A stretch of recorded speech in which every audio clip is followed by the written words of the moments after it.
ఇటీవల మన ఢిల్లీ ఎర్రకోట దగ్గర పేలుడు సంభవించిన దానికి జవాబా అని అనుమానాలు వచ్చే రీతిలో పాకిస్తాన్లోని ఖైబర్ పఖ్తూన్వా రాష్ట్రంలో రాజధాని అయినటువంటి పెషావర్లో 2 పేలుళ్లు సంభవించాయి. సాయుధులు తహరీక్ తాలిబాన్ పాకిస్తాన్కి చెందినటువంటి సాయుధులు పాకిస్తానీ ఫ్రాంటియర్ కోర్కి సంబంధించినటువంటి కార్యాలయంలో దూరినట్టు, కాల్పులు ఇంకా కొనసాగుతున్నట్టుగా కూడా వార్తలు వస్తున్నాయి. మొట్టమొదటి బాంబు ధమాకా అక్కడ ఉన్నటువంటి ఫెడరల్ కానిస్టేబులరీ కార్యాలయం ఉంటుంది, పెషావర్లోని బాలాహిసార్లో ఉంటుంది.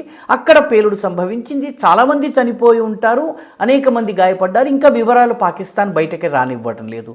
కొద్ది నిమిషాల తరువాతే 2వ దాడి ఫ్రాంటియర్ కోర్కి సంబంధించి పెషావర్లో ఉన్నటువంటి కార్యాలయం ఒక సైకిల్ స్టాండ్లో జరిగింది.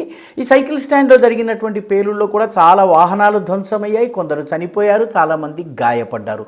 మొత్తం మీద పాకిస్తాన్లోని ఖైబర్ పఖ్తూన్వాలో తెహరీక్ తాలిబాన్ పాకిస్తాన్కి చెందినటువంటి సాయుధులు పాకిస్తాన్ ప్రభుత్వాన్ని ముప్పు తిప్పలు పెట్టి 3 చెరువుల నీళ్లు తాగిస్తున్నారు.